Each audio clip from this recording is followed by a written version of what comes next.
ناظرین، وفاقی وزیر خزانہ محمد اورنگزیب نے 18,877 ارب روپے حجم کا وفاقی بجٹ 2024-25 قومی اسمبلی میں پیش کر دیا۔ قومی اسمبلی کا بجٹ اجلاس 2 گھنٹے تاخیر سے اسپیکر ایاز صادق کی زیر صدارت شروع ہوا۔ اپنی تقریر کے آغاز میں وزیر خزانہ کا کہنا تھا کہ گزشتہ حکومت کے سٹینڈ بائی معاہدے سے معاشی استحکام کی راہ ہموار ہوئی۔ مہنگائی مئی میں کم ہو کر 12% تک آ گئی۔ وزیر خزانہ نے بتایا کہ بجٹ میں ٹیکس وصولی کا ہدف 13,000 ارب روپے رکھا گیا ہے، جس میں ترقیاتی بجٹ 1,500 ارب ہے۔ شرح نمو کا ہدف 3.6 رکھا گیا ہے۔ 9,775 ارب روپے سود کی ادائیگی میں جائیں گے۔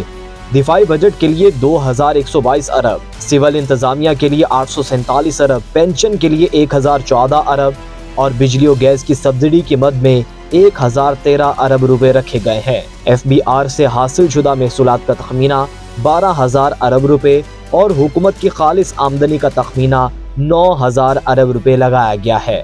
نئے مالی سال کے بجٹ میں اخراجات کا تخمینہ 24,710 ارب روپے رکھا گیا۔ جاری اخراجات 22,037 ارب روپے رکھے گئے ہیں۔ بے نظیر انکم سپورٹ پروگرام کے لیے 530 ارب اور انفراسٹرکچر منصوبوں کے لیے 870 ارب روپے مختص کیے گئے ہیں۔ آئندہ مالی سال پیٹرولیم مصنوعات پر 1,281 ارب روپے کی لیوی وصول کی جائے گی۔ فی لیٹر پیٹرول اور ڈیزل پر لیوی 20 روپے بڑھانے کی تجویز ہے۔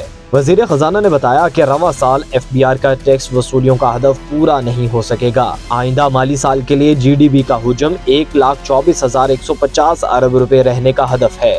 وزیر خزانہ کی بجٹ تقریر کے دوران اپوزیشن اراکین کا ایوان میں شور شرابہ۔ سنی اتحاد کونسل کے ارکان نے اپنی نشستوں پر کھڑے ہو کر احتجاج کیا اور نعرے بازی کی۔ اپوزیشن اراکین نے بجٹ دستاویزات پھاڑ کر کاغذ ہوا میں اڑا دیے۔ اگر بجٹ کے مختصر خلاصے کی بات کی جائے تو گاڑیوں کی خریداری پر ٹیکس انجن کیپیسٹی کی بجائے گاڑی کی قیمت کے تناسب پر لگے گا۔ سیلز ٹیکس میں اضافے سے ادویات مہنگی، موبائل فون پر universal tax rate, solar import سستی ہوگی۔ سیمنٹ پر ٹیکس میں 50% اضافہ ہوگا۔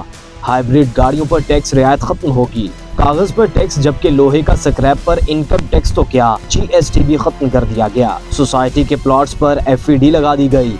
تمام ایئرپورٹ بیچے جائیں گے۔ سب سے پہلے اسلام آباد ایئرپورٹ بکے گا۔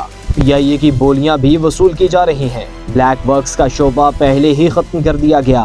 تمام خالی اسامیوں پر بھرتی کی جائے گی۔ یہ سال ایکسپورٹر کے لیے قبرستان اور امپورٹر کے لیے جنت بنایا گیا ہے۔ ایکسپورٹر کا فکس ٹیکس 1% سے بڑھا کر سٹینڈرڈ کر دیا گیا ہے۔